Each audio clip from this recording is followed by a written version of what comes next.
Welcome to Whitetail Rendezvous Podcast. This is Bruce Hutchin, host and executive producer. Each week you will hear tips, techniques, strategies, and personal stories from some of the best and funniest whitetail hunters in North America. Hope you enjoyed today's episode. If you do, tell a friend on social media. If not, tell me and I'll make it better. Thanks for listening, folks. This is Whitetail Rendezvous, episode number 419. On today's episode, we're going to head to Ohio, meet up with Travis Williams and Travis Shirer. And they're with Shedding Light Outdoors. And they're going to talk about some techniques that everybody thinks they know about, but they're going to tell you why they work. One such technique is adjusting the placement of your stand during the season. Hey, sit back, relax, enjoy the show. Hey, folks, welcome to another episode of Whitetail Rendezvous. This is your host, Bruce Hutchin. And we're got a couple of Travises on the show today. We got Trav, Shirer, and Travis Williams. And they're with Shedding Light Outdoors. And what's Shedding the Outdoors all about? Well, it's about a couple of passionate hunters. It's about loving the Lord. And it's about a couple of average Joes. Actually, there's three of them, Joes out in Kansas. They're average Joes, known as the Joe staff. So, hey, guys, we're going to talk about adjusting to deer movement today. We're going to talk about setting realistic expectations. And finally, we're going to talk with Trav about traditional archery. So, guys, welcome to the show. Hey, thanks for having us, Bruce. Appreciate it. Thank you. So let's start right off and talk about Shedding Light Outdoors and what's that all about and why you guys started it. Yeah, the three of us all went to college together. We met there, and Trav and I started hanging out, and we started shooting these parody videos. This was back, when was it, 2005? And so we did, we called it TNT Outdoors, and we did like squirrel hunting adventure and groundhog hunting safari. It was stupid, but we had a lot of fun with it, just kind of filming. And then whenever I moved down to this area, Trav came and filmed me one hunt. He's like, just let me actually film you for real, not a parody. And doe came out. She came in broadside at about 30 yards. He filmed it. I dropped her on the spot, hit a little high, but it worked. And it was our first actual kill. And so from that point on, we were hooked. And then Joey, meanwhile, he was out in Wisconsin and then moving to Kansas now. He had he called it the Christian Bow Hunter blog. And so we all got together 2 years ago, 2015, at Trav's wedding. And before the wedding, we got to talk and said, why don't we just combine forces here? And we thought of like a catchy name. We thought Shedding Light was pretty cool. And I knew a buddy that could do like logos and stuff like that. And so that's how it all started. Our mission was simply just to use our passion of hunting and our passion for Jesus and use hunting to share our faith with others. So it's really more of a ministry. Now, what about this average Joe thing? What's that coming from? Well, we don't claim to be experts there. We are learning every day of the woods to learn. We don't want to be a pro staff or an average Joe staff. So we don't want to be a claim to be an expert. And one of our guys' names is Joe, Joey. Yeah. So it just kind of made sense to call ourselves the Joe staff, just so right off the bat, whenever you hear us, we're learning. I think we're kind of the average guy that we watch a lot of videos. We read podcasts and we listen to your podcast. And we try and learn things, and so we don't claim to have it all figured out. We're learning just like everybody else is. Yeah, and you think about learning because whitetails will school us all the time, even in the woods that and hunted for a long time, they'll still school us. So let's talk a little about knowing deer movement and how you adapt to that. Well, I remember several years ago, I was always nervous about picking the right tree. I felt pressure to be in the right tree. And there may be 100-yard patch of woods that deer are moving through, but you do not know exactly where. And I just want to encourage people to get in a tree, get in there, and observe with your own eyes where the deer are moving, and then move your stand according to what you see. I think that is one of the best ways I've capitalized on killing some deer. I think of a nice 8-point I killed. I was on a ridge, and I sat there all morning and watched deer cross in the valley. So that afternoon, I moved my stand into that valley. And the next morning, I shot a pretty nice 8-point at 10 yards. And I think there's a lot to learn from visualizing your movement for yourself and moving on it. Go ahead. I was just gonna say I had the same scenario last year. I set up and I was kind of hunting an edge, and I was looking toward this spot I hadn't hunted before. And these, I kept on seeing these buck screws, but they're about 50 yards away from me. So I thought I just need to move, 30 yards closer. So I found the tree. I was like, that's where I'm going to be next time I come in. And so I sat in that stand. We had two magical hunts where we had bucks were cruising. It was the middle of the rut. I had a nice 10 point come in, and I just shot right underneath of them, missed them. But I mean, I'm moving. I would have never had the shot had I been in that 30, 40 yards away where I originally set up. So I think don't be afraid to move. I think some guys are like this is the stand I've got to be in forever, and being able to adjust, even mid season, you can do it without disturbing the deer. That's the way to go. And thanks for that. When you think about your hunting traditions and how you get started, let's just share, how you get started hunting. Well, when I was younger, my dad and I went I could, and when I was 11 years old, I shot my first doe. Shot her with a shotgun, and with that adrenaline rush, I remember shaking so bad. And from that point on, I was absolutely hooked. And I ended up shooting my first buck with the shotgun. I was 15, and then when I was 17, I shot my first deer or doe, actually a button buck, I'm sorry, with a recurve. I appreciate what my dad did. He wouldn't let me use the crossbow compound until I accomplished the bow harvest with the recurve. And I shot it was only about 5 yards from my tree, and I shot it, and it was such a rewarding feeling. So, I a little different in that I grew up where we were at in my hometown, little tiny, town on the state road. We did deer drives. And so growing up, the whole idea of like sitting and waiting on a deer was foreign to me because we had a bunch of guys that drove deer. That's all I knew how to do. And so I remember I started as soon as I could be old enough to get my hunter safety card. I was in the woods, and it took probably 4 or 5 years. And I just remember it was a deer drive. It was a buck on the run, and I just pulled up, and the Lord allowed me to somehow make a shot on this running deer, and it was a little 6 point. And bow hunting didn't come till later on. In college, I came home and my dad had a crossbow, so I went up and got a feeder, and I we're allowed to in Ohio have corn, and so I shot a buck underneath the feeder. That kind of got the adrenaline going. But the big thing was whenever I got married, my dad gave me an old bear bow. I practiced with it like a lot. Had my first compound.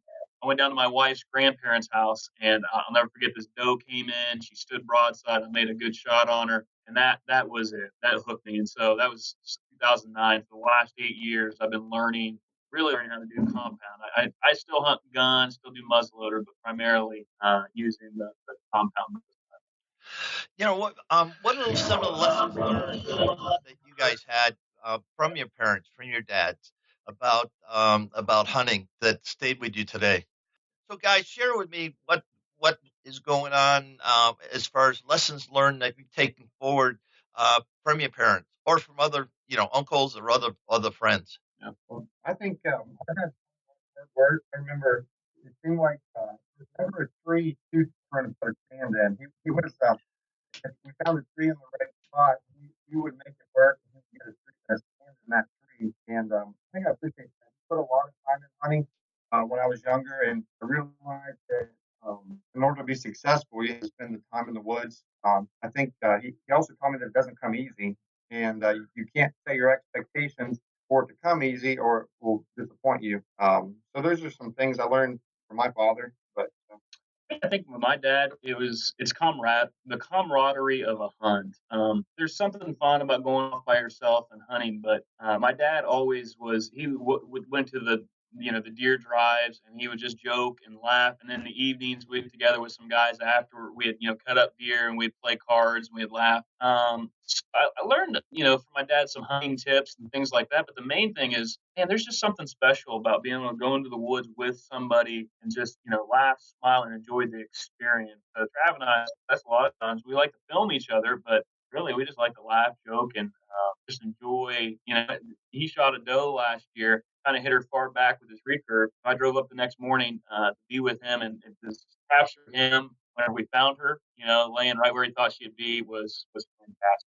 So I think the camaraderie is probably one of the main things I learned. When you think about your hunting experience to date, what's one thing you'd like to share with the listeners that is important to you as far as archery hunter?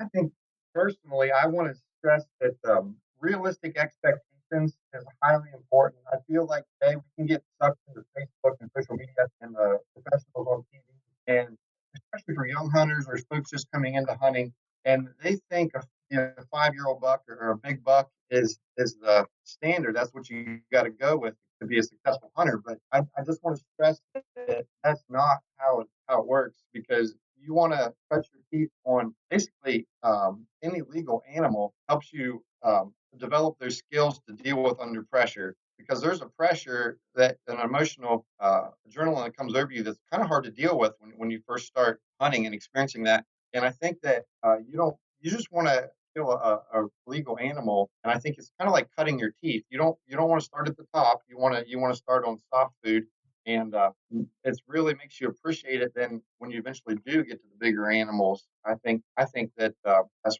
something I've noticed.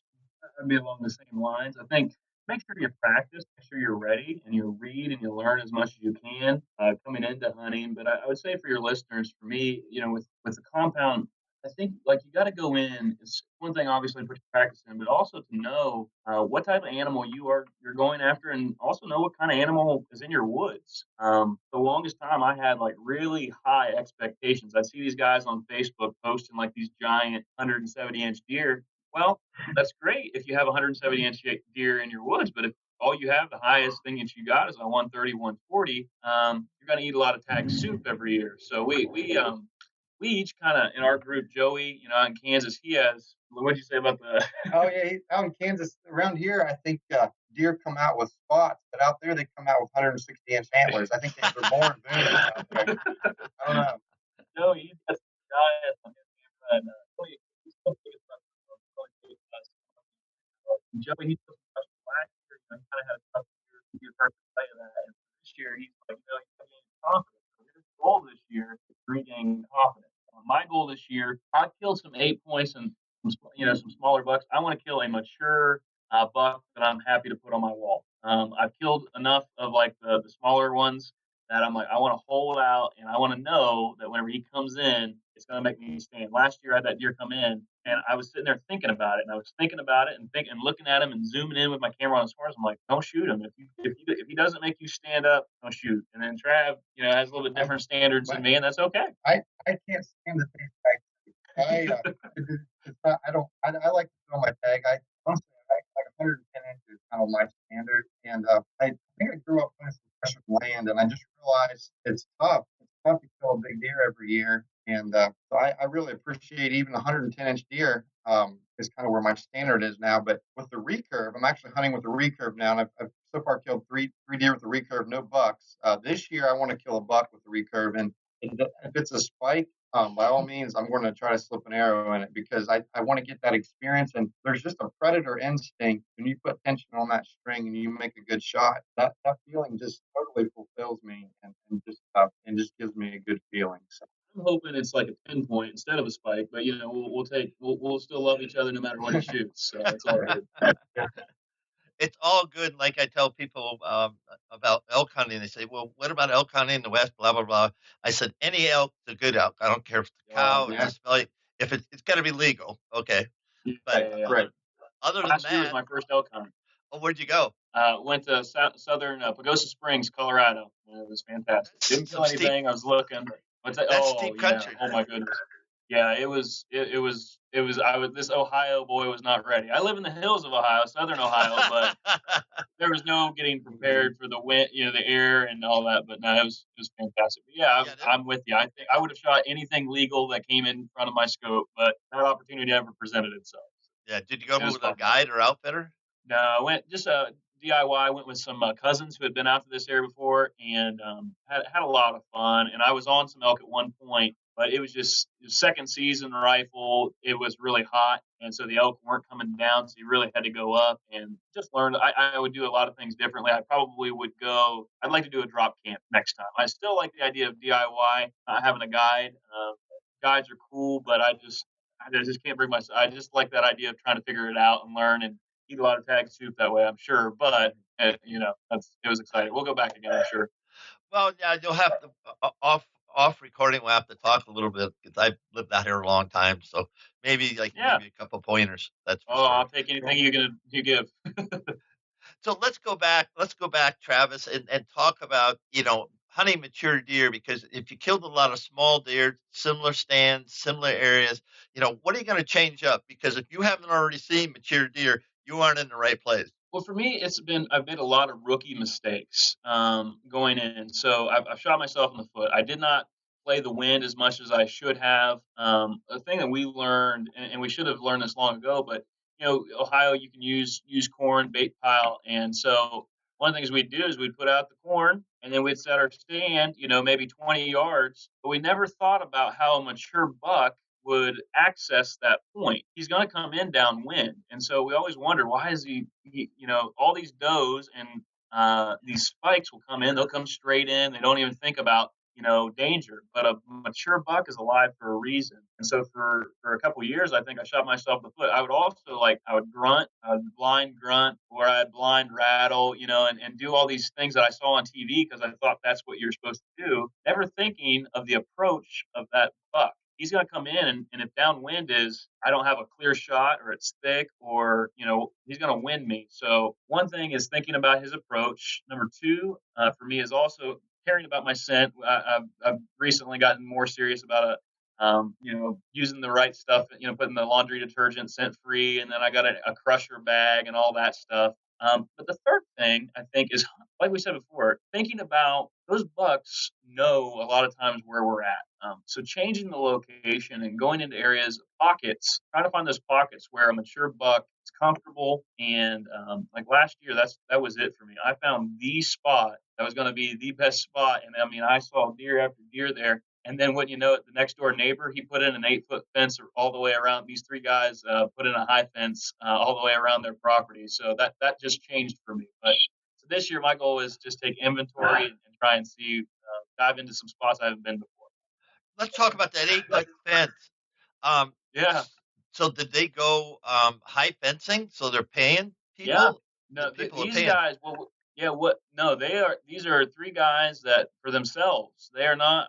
To my knowledge, they're not leasing. They're not bringing people in. They just must have the money, and they put fenced in 180 acres. And so that is completely. I've just now started to understand this property, and so we're going to have to readjust. I mean, it's going to create some new funnels. We're kind of optimistic about it because those deer that are on our side, they're not going to go over there. So we kind of got them on our side of the fence. We're going to use that to our advantage. Are they going to release deer, or have they released deer? Well, turkey hunting, we looked across the fence and there were deer with ear tags in their ear. There you go. Okay. Yeah, yeah, so they released deer. Yeah. And so, so they got their own high fence operation, because typically 180 acres isn't enough to sustain a herd for three guys or grow a herd. It's just not going to happen. I mean, it could, but it's going to take a long time, and just depends, because when you put the fence up, you don't know what's there. Right. Yeah. So we are going to be getting used to the fence, but so are the deer. During turkey season, we were out, and Trav left some stuff in a field, went back to the field, and there was a buck that was there, and he was running into the fence. And Trav videoed this deer the last time he takes off running and ran right into a pipe and ended up killing the deer. He gets this all on camera. He ran into the 8-foot fence and killed himself, which is really sad to see. So I wonder why he was so motivated to get in that terrain. Well, that fence has never been there before, and he didn't know how to get away from it. I don't know. I jumped those deer in a patch of woods, and there were 3 of them, and 2 of them followed the fence line on up. This guy was young buck determined to get through the fence. So it's not going to work. Not going to work. No, it didn't work. Yeah, and Ohio, everybody knows there's some big bucks, in Ohio. The hammer buck came from Ohio, in just monstrous deer. Now, in your area where you're at, do you have that class of deer? Yeah. I'd say so. Yeah, I think so. We've got every farm I've ever put cameras on. There's at least 170-inch deer there. You might be there at 1 a.m., but you see them. I think that mature bucks, quality deer management is kind of picking up. I think the mentality, and a lot of people these days, which if you don't have this mentality, it's fine. I don't have it myself yet, but but they're passing younger bucks, and I've seen more mature deer than what I remember in the past. I think the caliber buck is here. Yeah, I would know that there's a couple TV shows that come out and they hunt pretty much within a mile or two of where we're hunting at, primarily. So I think that is, that just tells me that there are plenty of, and we see the pictures posted like in the gas stations, and these guys they're on 170, 180 inch deer. There's a buddy of ours, not too far from here that shot, I think it was like 185, 100, almost 190 inch deer. So I would say that those are the places where it's big acreage and people were able to kind of manage their farms. And there's some soybean cornfields around where these bucks, can have the habitat to get big. So yeah, we have them. It's just getting on them. Now, how big is the area that you hunt? What's your acreage? I have one farm with 70 acres, and actually I killed a deer on a 5-acre 9-point on a 5-acre piece in 2013, and then The farm that I hunt is got about 100 acres, and it's mostly alfalfa field and woods, so it's a pretty good property. And then we've also last year we got a dairy farm that we're able to hunt. It doesn't have a lot of woods, but the woods are really good there, and we're just now starting to learn it a little bit. What's I'm Joey? Joey's 3 or 4 small parcels, I think. I don't think they're huge. He put in a food plot out there, which we haven't done that here yet. We just don't have the area for it yet. But Joey's got some good spots out there. Yeah, Kansas is hard to beat. It's all about getting in the right place, like anybody. It's just you just got to get in the right place. But hearing what you're saying about your land, it doesn't take a lot of land. You just have to be on a pinch point, a funnel, a saddle, where they're gonna travel through. And the whole secret is, I think you said it before, is setting up your stand and being adaptable. And Yeah. really, what I tell people or talk to people about is long distance scouting and not even hunting the area, until you see the deer that you want to kill. That's Well, it another really rookie is. mistake I made. Yeah, I did that a lot. First year, I just love hunting. September, I love to hunt, and so I'd go out my best stand.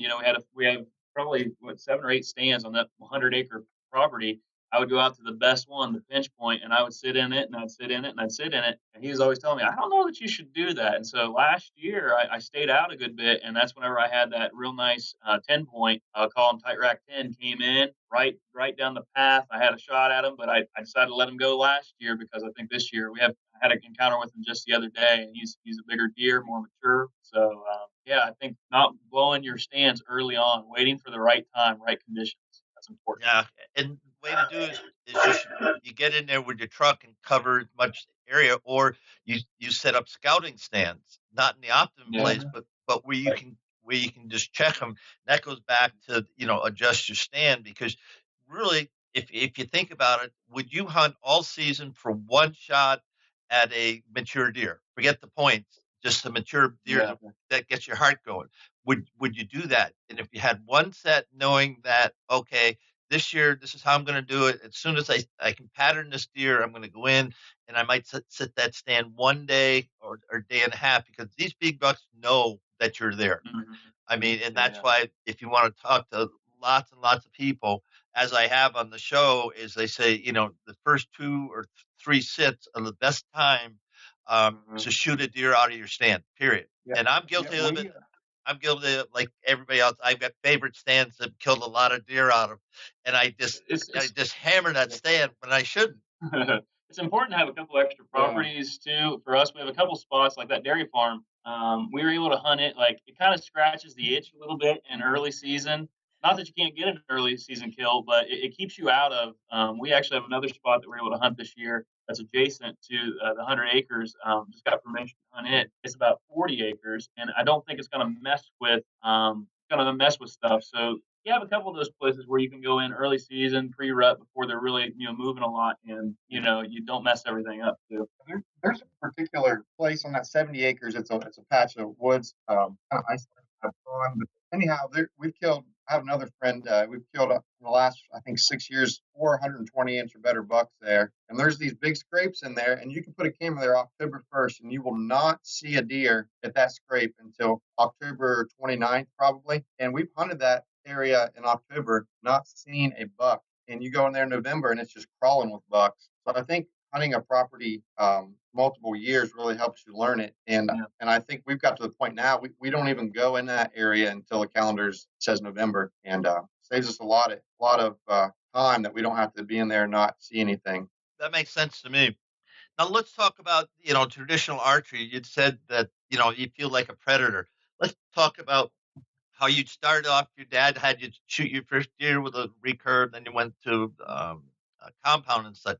But what's important to you, and what's some of the tips you want to share with the listeners about, um, you know, not going backwards, but changing it up and leaving the compound at home and going up close and personal? Yeah, well, I tell you what, I actually grew up shooting a recurve 87, and I've shot, I don't know, probably, I don't know, 8 or 10 groundhogs with it. And then that, of course, my first year was with the recurve, and or first year with the bows with the recurve. I hunted with the compound for several years, and in 2014, I was sitting in a stand and I killed 2 does within 5 minutes with that compound, and I smoked them. They went 50 yards and fell over. And that morning, I kind of had the feeling of it almost being too easy. I was kind of like, wow, is there not more to this? And so that kind of got me the recurve itch again. So 2 years ago, I picked up a recurve, started practicing with it, and last year I was able to harvest two mature does with it. And I actually got my compound out the other day, and I looked through the peep sight, and it just feels busy when you're looking through that peep sight. It's kind of busy, and I just like the open, natural feeling and of looking at a spot and the arrow just magically goes there. I mean, basically, people might think it's something special, but if you have the mental and the physical coordination to throw a baseball or a football or a frisbee, any of those that's the same kind of muscles and the mental capacity you need to shoot a recurve bow. So it's nothing really, no rocket science behind it. Practices a lot. Dude, every time I would call, I'm like, what are you doing? Shoot my recurve. What are you doing? Shoot my recurve. 5 days a week. And we went last year, we went frog gigging, and he used his recurve and was shooting frogs with the recurve. Like, that's how much this dude practiced. So. I love it. It's kind of addicting. But one thing I learned, I did not practice from a tree stand last year. And there was a morning I was up. My torso was probably pushing 30 feet. This platform was about 25 feet. And I had deer within 10 yards of me. 4 different deer I shot right over their back. I'm talking just a couple inches over their back. Left and right's perfect, right over their back. And 4 of them. And that's not easy to do, by the way, because I don't know how, it's kind of an elite group I put myself in. I call it the 4x9 group because missed 4 deer by 9 o'clock. But I got to thinking and practicing and researching a little bit, and that arrow goes high. At that steep of an angle and that close, it's going to go high. So I've been practicing from a tree stand this year. I got one hung in my backyard, and I'm optimistic that I'm going to be able to correct that hopefully this year. So that's one thing that was very educational last year. Well, with compounds, 60, 70 pounds is not uncommon, but my recurve is 45 pounds, and I've shot through deer with it. 40, 45 pounds, if you're starting out, that's all you need, because you'll develop bad habits if you get too much weight. So that's just something to think about if you're ever thinking about getting into it. But I don't know. I'm just really, really passionate, and I'm to the point where I would rather eat my tag and hunt with a recurve every day than hunt with a compound and fill that tag. So it's just I don't know. I don't know how to describe it. It's such a fulfilling feeling to be able to do that, and God's blessed me with the ability to do that. And I'm thankful for it. So. Have you guys members of Pope and Young? I've got 2 deer that would qualify, but I've not registered them. So no. Are you members though? You should be members. members. Oh no, huh? No, I like. I mean, it costs nothing. I mean, it's really crazy. Well, actually, we should look into that. Yeah, Jim Williams has been on the show twice, and he's quite a guy. I mean, he's traveled around the world hunting, and I think of I was just reading the recent. I don't know how recent it is, but a copy of Pope and Young and Fair Chase, and I just read the stories of one guy, Marv Klinke, out here in Colorado. He's just famous. I mean, the guy's unbelievable. He shot everything that he's ever killed with a traditional bow, everything, and that's sheep. I mean, he's killed a lot of stuff, really a lot of stuff, and some great stories that I've heard from him about stalking and getting up close and personal. But Jim Williams, who is the president, had a good piece about how all archers, and I'm giving a little shout out for Pope and Young because I think it's important that all archers need to be a member, because we're quote unquote a dying breed, if you will, in actuality, because we're not recruiting enough young kids. So think about that. In Pope and Okay. Young, Yeah, we will. I think it's $25. I mean, it doesn't cost that much, but the benefits of just supporting our sport are huge. So there's my soapbox. There's the shout out All to right. Pope and Young. One other thing, well, I appreciate that. We will look into that for sure. One other thing I just crossed my mind with the recurve is my stand height and what tree I get in. I would rather be in the 10 to 15 foot range with a lot of branches on a tree that's only 5 or 6 inches in diameter, rather than a tree that's 18, 20 inches in diameter and like a telephone pole, because just being close to the ground makes that angle less dramatic. Also, a lot of guys say 20 yards for recurve. I'm actually limiting myself to 15. I want that shot to be a slam dunk before I even put tension on the string. I want to have no doubt in my mind that arrow is going to go through the lungs, or I don't even put tension on the string. So we have a deal worked out where I'll film him recurve hunting. Last year opening day, I was like, I'm filming you, man, but I'm taking my bow, and if it's 30 yards where I know you won't shoot it, I was like, then you film me, and he's like, all right, that's fine. So last year we had this ravine in front of us, a field out to our left, and there's a path that was leading right down to an open shot for him, and these 3 does came right down the path, and instead of coming down to us, they bailed into the ravine. And I had already ranged, but it was 30 yards. So I was like, Trav, I'm going to take this one, the last one. He's like, do it. So I stood up and I accidentally bumped my camera, so I didn't get the shot on camera. I was so mad at myself. But I'd also spent a lot. I practiced from a stand because I kept on hitting deer high. So even with your compound, getting up in there and practicing, I practiced that shot so much last summer. It was double lung. She went 40 yards and crashed. So if you got a recurve, buddy, go out with him and then work out a deal where wherever his range ends, that's where yours begins, and you can work out a deal. Then you have to shoot them before they get close enough. That's funny. That that's really good. I like how I like how that came. When you think about it, you know, young people. We just talked about a little bit about the importance of recruitment. What's your thoughts? I know Travis, your family ministry pastor there. There's going to be a lot of kids there. So how do you share about hunting to the kids that you come in contact with?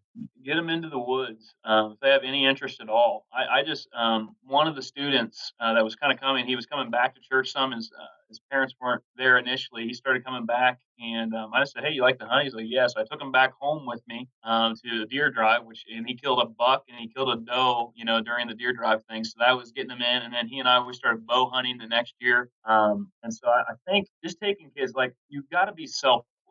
Like, I want to kill a buck and I want to put it on the wall. But which is more important, doing that or taking a kid with me? And but potentially during that hunt, I might be, giving up that opportunity to shoot that buck. But I'll do that any day. We took out some boys. We've taken out some other people turkey hunting, and it takes him into. Yeah, I got his first bird. Took a boy out, Riley. I got it on film. We had these Jakes come in, and he shot one. And just that to me, I think that feeling of helping a kid get their first animal and being able to join them on the hunt, it's just that's where it's at. You get them into the woods and get them that experience. That's what it's all about. Once they experience that, they have that adrenaline rush come over them, that fulfilling feeling, they're hooked. Then they want more. And so getting them that first experience and first and second experience, that really is cool. And I think another thing, I've got multiple bows. A lot of archers have multiple bows. If you do, you have a youngster that's interested. Of course, they probably won't be able to purchase their own equipment, but let them borrow a bow for a season. Take it over to them in June or July, get them set up, and then let them borrow it. I think that's a good thing too. Yeah, one of the boys, the boy that shot the turkey, Riley. We right now is my hometown's homecoming, and they have a booth downtown where you can set up a booth and people come by. One of the boys he's like, "Can I join your booth?" The boys up there, well, yeah. So last night we were talking to people. We had our booth set up, and Riley's right there with us, just chatting along. And he's pumped because he made our highlight. We made a 2017 highlight video, put it on YouTube, and we're showing it to everybody at homecoming, and he's on the highlight video. So that kind of stuff. It's just anytime as you just got to learn to be selfless. If all you care about is you going out and being a solo hunter and putting big bucks on the wall, that's fine. That's what you want to do. But I find it more fulfilling to take some of these young guys out and really, mentor them. That's part of the Christian life, is being a discipler, making disciples. So while I'm out there, we're not just talking about hunting, we're talking about life. So that's a good. I like that. One thing when you were talking about, hunting from stands, have you ever hunted out of just the ground with your recurve? Have you ever thought about that? I have, yeah. I do. I'm afraid of the movement. I have not found the perfect location. I've only hunted a couple times on the ground, haven't been successful, but I really like the idea of hunting on the ground because you don't have the noise of playing in your stand. You can just sneak in there and plop down and it'd be really in your face type stuff. He asked me, he sent me a text earlier, like about a month ago, said, "Hey, should I hunt from the ground this year?" And I was like, "Dude, you do whatever you want, but I can't. I just can't." I love the feeling of being 25 feet up, 20, 25 feet up, and that deer, even if it's a little spike, just walking underneath your stand and he's looking around, and he doesn't have a clue you're there. That to me is so enjoyable. I just love that aspect of hunting. So hunting on the ground, I also like to be able to see. Like I'm a person. I'm not the most disciplined, so sometimes I move around. I like that freedom of being up, 25 feet and look around and see them come in. And also for video's sake, we are trying to video our hunts. It's really hard to video from the ground. Yeah, I would definitely say on the video part, but on the hunting part, you get yourself a ghillie suit, and you'd be surprised. Deer will come right by you. I mean, literally. Really? I mean, we're talking feet, forget yards. I mean, I've had deer on the ground, didn't shoot them, but I mean, they're just coming down this trail and they're oblivious that I'm there, and I'm not that good of a hunter. No, I'm not that good of a hunter. But one, a lot of deer. Two, I was on the right trail and they were going someplace. I mean, in the first buck I ever shot, I wasn't on the ground, but I wasn't 10 feet up a tree, and he literally walked underneath me. And it's just That's awesome. I did shoot a 135-inch 9-point from the ground, but it was small, so. But that buck was rattled him, man. He was mad. I think he saw us, but he was either coming to run us off, or I think checking if we were a doe. He didn't care. I don't think he even realized humans existed. He was so jacked up. He came right in. But well, the thing is, in the versatility and being adaptive, and sitting on a ridge or sitting across from a ridge, however you want to say it, and spotting those deer, then you can slip in. There's no sound, there's no anything. Yeah. You got to play the wind. I mean, scent control is huge, but you can, once you play the wind, you pick the right tree, put your back against it. They'll never see you draw. I mean, they'll come right by, and it's different mentality. But especially with a recurve, because you're talking 10-yard shots. Yeah, that's what I like, slam dunk shots. And I'm going to try to get a turkey this spring. I'm going to definitely hunt from the ground that way this coming spring. So try to get a turkey with the recurve. See how that goes. That's a little harder because they got better eyes than deer. And yeah, that's there's more than one. Yeah, there's usually more than one. Walking down the trail. I might get actual ground blind to get in for that. I think that's great. Well, guys, we're at the time of the show. Why don't you give some shout outs to friends, neighbors, and all the rest, and then we'll call it a show.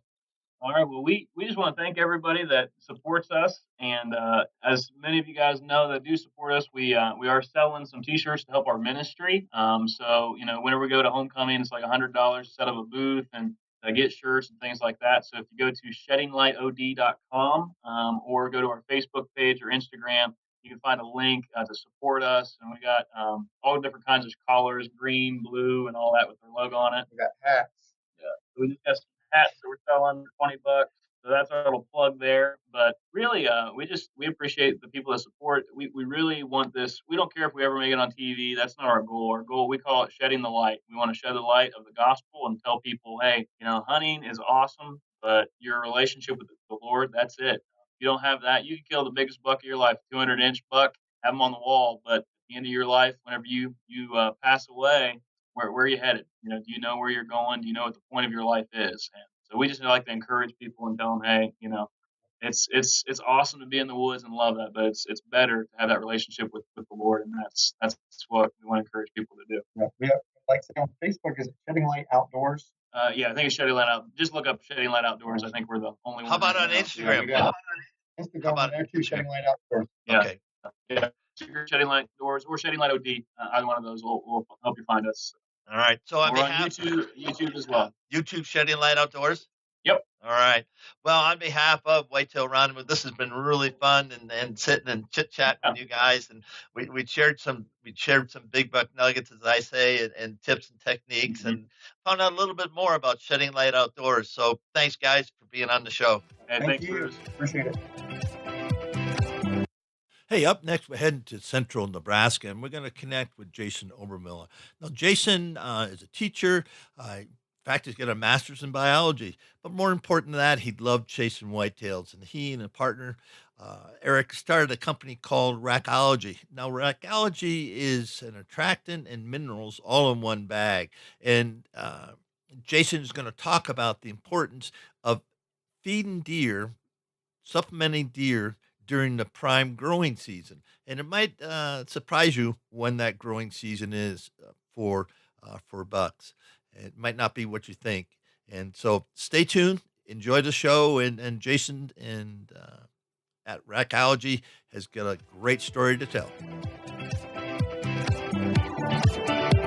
Thanks for joining us. Be sure to tune in tomorrow for another episode of Whitetail Rendezvous, where you can listen and learn from the experts so you can be more successful on your next hunt.